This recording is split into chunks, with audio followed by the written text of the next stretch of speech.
Okay, magandang umaga sa inyong lahat. Kamusta mga kababayan? Mula Quezon City hanggang Dubai. Sa mga OFW natin, no, na talagang nagbibigay ng inspirasyon para sa ating channel, mga OFW natin diyan sa Riyadh, Hong Kong at Toronto. At sa mga kabataan natin sa Davao City, Cebu at New York. Welcome sa ating masinsinang talakayan. Wala nang pasakalye, diretso na tayo sa punto. Bongbong Marcos, kamot itlog na naman. Okay, question mark ha? Bakit tuwing umulan, parang reality show ang Pilipinas? Survivor Baha Edition. Ngayon pag-uusapan natin ang flood control fiasco sa ilalim ng administrasyon ni PBBM. Kung gusto mong malaman ang totoong kwento, hit that subscribe button. I-like at i-share sa mga kababayan mo sa US, Canada at Saudi. Layunin natin 100,000 subscribers para mas marami pang makarinig ng katotohanan. Ang tanong, anyari sa flood control? Sabi ni Marcos, overwhelmed daw ang mga proyekto natin. Pero overwhelmed ba talaga o underwhelmed ang pamahalaan sa pagtugon sa baha? Mula sa Metro Manila hanggang Bicol, paulit-ulit ang kwento. Lubog ang mga komunidad, nawawala ang mga gamit, at parang wala ng pag-asa. Pero bago tayo magmalaki ng galit, let's break it down. Intellectual, satirical, at fact-based tulad ng style ni Deo Macalma. Kaya tara, simulan na natin.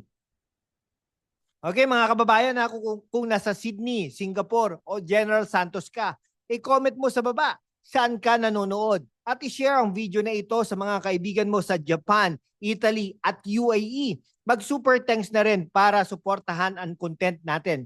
O isipin mo ito ha, si Aling Veronica sa Marikina, 3 dekada nang nakatira sa bahay na parang treehouse. Lahat ng gamit nasa 3rd floor kasi taon-taon, baha ang unang 2 palapag. Sabi niya sa Al Jazeera, parang festival na ito pero hindi masaya. Ngayon 2025, pagkatapos ng mga bagyong Christine, Krising at Leon, lubog pa rin ang maraming lugar. Ang Marikina River from alarm level 2 sa forced evacuation level 3. Pero bakit ganito? Hindi ba't may bilyong-bilyong piso ang inilaan para sa flood control? Since 2015, ang gobyerno ay gumastos ng 1.14 trillion pesos para sa flood control. At kalahati nito ay sa ilalim ni Marcos Jr. Pero sabi ng independent analyst na si Zaiza, Nadine Zuzara, okay, maraming proyekto ang last-minute insertions, no? Ng mga politikong gustong magmalaki ng pork barrel. Sa 2025 budget, 779.38 billion pesos ang inilaan sa DPWH para sa flood control. 12% ng national budget. Pero surprise, 16.7 billion nito ay vetoed ni Marcos mismo. Ano to? Kamot itlog move? Okay. Kaya naman pala, ang flood control natin ay parang New Year's resolution. Maganda sa papel, pero pagdating sa aksyon, puro next year na lang. Sabi ni Marcos, climate change daw ang dahilan. Pero teka, climate change ba ang nagveto ng 16.7 billion pesos? O ikaw yon, Mr. President? Kung naiinis ka na, i-like mo na ito at i-share sa mga kaibigan mo sa Los Angeles, Vancouver at Doha. Mag-comment ka rin kailan matitigil ang baha? Let's get to 100,000 subscribers. Sabi ni Marcos, overwhelmed ang flood control natin dahil sa sobrang ulan. 700 millimeters mula kay Christine kumpara sa 300 to 400 millimeters noong Undoy. Pero teka, hindi ba dapat inaasahan na natin ito? Ang Pilipinas average ng 20 bagyo bawat taon. Sa Pampanga halimbawa, may 7 billion pesos na proyektong IDRRCCA, isa para sa flood mitigation. Pero hanggang ngayon, stage 2 pa lang ang plano. Sa Metro Manila, ang mga pumping stations, marami ang under construction pa rin o hindi pa tapos mula noong 2015. Okay, sa totoo lang, may punto si Marcos. Ang climate change ay hindi biro. Nakita natin yan sa Valencia, Spain. Okay, kung saan 217 ang namatay sa baha. Ang sabi niya, kailangan natin ng bagong designs para sa mga tulay, dike at drainage systems na mas climate resilient. May mga plano rin siyang magpatayo ng mas maraming infrastructure at mag-revise ng flood control master plan. Pero mga kaibigan, nakatatlong taon na po si Bongbong Marcos. Pero, come on, hindi naman first time na umuulan ng malakas sa Pilipinas. Noong 2013 pa sinabi na ni Marcos mismo bilang senador na since Ondoy wala tayong ginawa, ngayon presidente na siya, pero parang pareho pa rin ang script. At bakit veto ng 16.7 billion pesos? Sabi ng DBM, hindi raw consistent sa Build Better More program. Pero teka, hindi ba't ang flood control ay priority dapat? So anong plano ni PBBM? Mag-revise ng master plan habang ang mga kababayan natin sa Naga City at Batangas ay lumalangoy sa baha. Para sinasabi niya, chill lang guys, magpapagawa tayo ng mas magandang dike. Next decade, kamot itlog talaga. Okay, kung OFW ka sa Dubai, Jeddah o London, i-share mo ito sa mga kababayan mo. Mag-super thanks rin para suportahan ng mas maraming ganitong content. Comment mo rin, ano ang solusyon sa baha? Balik tayo kay Aling Veronica sa Marikina. Sabi niya, may pumping station daw na itinayo malapit sa kanila. Pero hanggang ngayon, hindi pa tapos. Ang masaklap, ang mga proyektong ito madalas daw napupunta sa mga kontratista na malapit sa mga politiko may budget touch sa budget. Sabi ni Congress Assistant Minority Leader Arlene Brosas, huwag gamitin ang climate change bilang excuse para magnakaw. Kaya ayon naman kay Senator Erwin Tulfo, pinahinto ni Marcos ang pagpapalabas ng pondo para sa ilang flood control projects dahil sa irregularities. Pero bakit hanggang ngayon wala pang naproprosecute? Si Senator Joel Villanueva naman nangako na naghain ng kaso pero wala ring aksyon. At ang veto na 16.7 billion pesos, pinakamalaki ang bawas sa Region 3, 7 billion pesos at Region 2, 3.2 billion pesos. So, ang flood control natin parang telenovela.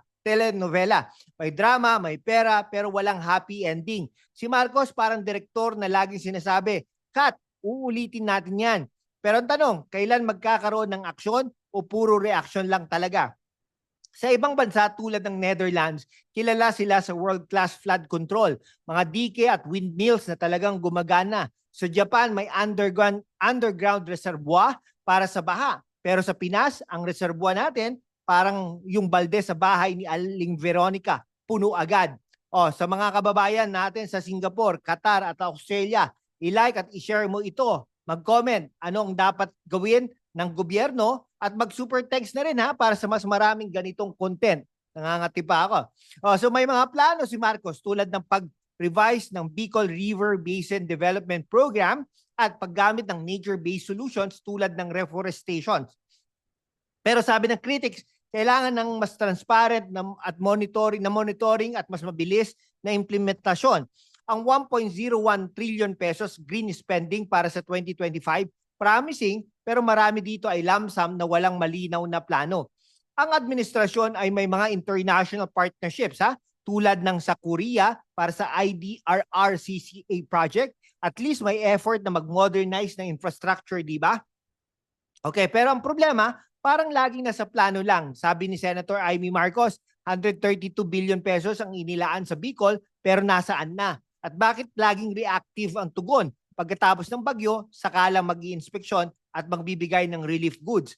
Ang solusyon daw, magdasal ng huwag umulan o kaya magtayo ng ark ala NOAA. Pero seryoso, kailangan natin ng gobyernong hindi lang nagpo-post sa Facebook ng stay safe, kundi magpapagawa ng tunay na flood control na hindi overwhelmed sa unang ulan.